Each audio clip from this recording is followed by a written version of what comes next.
Gone where? Oh, her time was up. She was released. I mean, she would have known about it for a couple of days. She never did. Dor wouldn't have left her old mates without saying goodbye. No one told her, Mrs. Morris. I'll swear it. Well, I'll check, but I know she was supposed to have been told. Someone must have forgotten to do it. God. You wouldn't read about it. No prizes for guessing which screw's got the bad memory.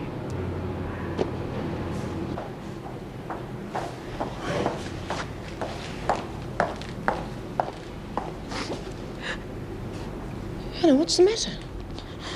Oh, Mrs. Morris, my mother, she's getting worse. She was okay for a while, but... She's seen a doctor? Yeah, but he wanted to put her to hospital and she doesn't want to leave her home. She really needs someone with her. Is there anything I can do? I don't know. No. My trial's up in a few days. It'll be worse for her then. Why don't you go back to your cell and rest for a while? Yeah. Oh, Mrs. Morris, I'd really like to see my sister. I'll see what I can arrange. Thank you. Come to relax before the lunchtime circus? Yes, I think I need it. Why, what's up? Joan Ferguson? Oh, yeah, you as well. I don't think Mrs. Davidson's too pleased with her at the moment over this Queensland business. I don't think Miss Ferguson will be with us much longer. It's just that so much has happened since she arrived. Excuse me, ladies. Mrs. Powell, do you know where Miss Ferguson is at the moment? Yeah, she'll be patrolling D Block. Well, could you find her and ask her to come to my office, please? Certainly. Have you had a reply from Queensland? Yes, I've just spoken to the governor up there. I can't say his reply was very satisfactory. Not too much longer at all, I'd say.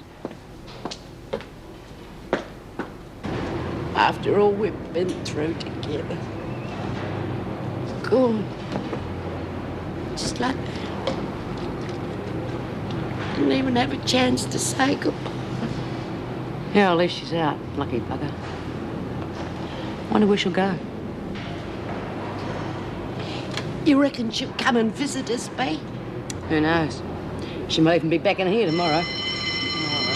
Come on, you lot. Move yourselves. Stay right where you are. It was a neat little trick you pulled on Doreen. What's it to do with you, Smith? It wouldn't have hurt you to tell her she was going. She could at least have said goodbye. She's out, isn't she? What more do you want? Besides, you lot would have organised little messages to go out with her. I don't suppose she left any money behind for us, did she? Returning our bets? Money? Bets? What are you talking about? There's no such thing as a prison bookmaker. You should know that. Yeah. Stupid of me. I forgot. You're sailing bloody close to the wind, Ferguson. And when Mrs. Davison checks up on Queensland, you're a goner. She already has, Smith. And the governor up there gave her the truth. Lovely man. More like a friend than a boss.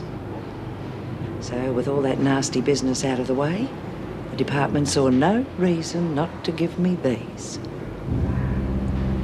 You're joking. Of course not. My probationary period down here is over. The promotion was automatic.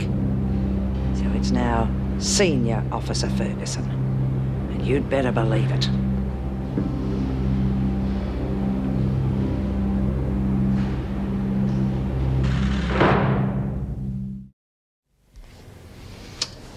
I must say, when you said you weren't satisfied with the report from Queensland, that Joan Ferguson must have been on her way out. Well, I think she should be. But the governor gave such a glowing account of her, I have no reason to dismiss her. What, the whole thing was a lie? According to the record, yes. But personally, I can't believe anyone could be as flawless as the Queensland governor claims, especially from what I've seen of Miss Ferguson. But what can I do? There's no proof, no evidence, nothing. Bash a prisoner and get promoted. Is that it? Not in Wentworth, it isn't. And you and I are going to make absolutely sure the other officers don't get that impression. Hi.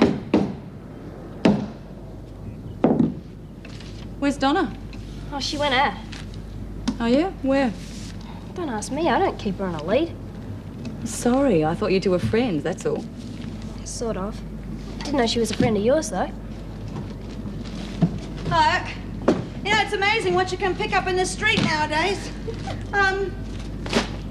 Look what I found. Oh, hi! How did you get her? Oh, well, the screws just got sick of me giving them cheek, and so they chucked me out. I'm sorry, honey, this is Gloria. She's staying with us for a couple of days. Hi, you just get out too. Yeah, I was one of Vinegar's girls. Ah, Barnhurst, eh? Bet you're glad to get away from there, and bloody old Mari Winter. Yeah, a real bitch.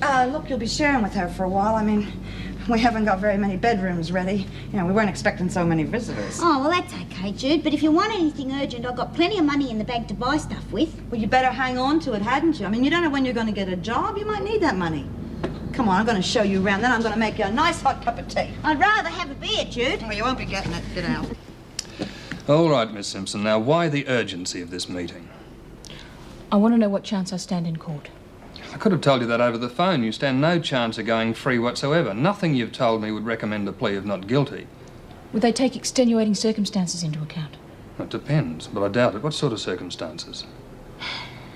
Henry Ludlow, the guy who owned the factory that we robbed, was my father.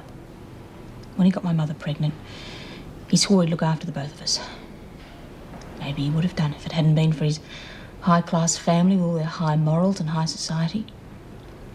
Anyway, they made him deny everything. And he left my mother with no money, no job, and a kid on the way. My mother struggled for years while that bitch sat back in her two-rack apartment whinging about the price of French champagne. Well, it's a sad story, Miss Simpson, but it's no excuse for armed robbery. I know, but it does explain why I did it. Look, he kept in contact occasionally just to see how I was from time to time. Never any money, though. The last time we heard from him was just before he died.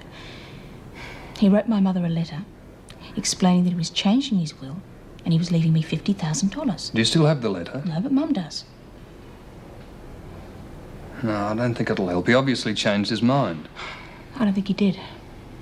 I think he did change his will, and when the family found out about it, they had it destroyed and used the previous one. Oh, come on now. His solicitor would have had a copy. Yeah, I know. And I think part of my $50,000 went to him to keep his mouth shut. That's why we couldn't prove a thing in court. Well, at least you've told me more than you ever have. I can't guarantee it'll help, but we can give it a try. Let's see what we can make of it.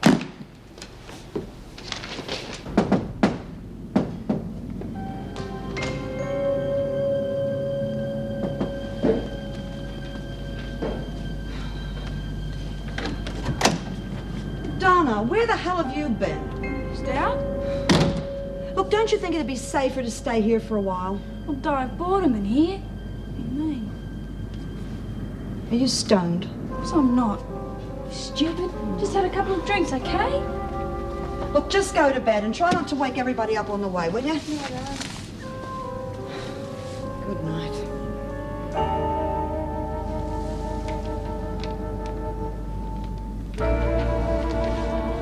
Good morning, Mr. Ludlow. Please, come in. Thank you for seeing me without an appointment, Mr. Harper. I realise you must be terribly busy.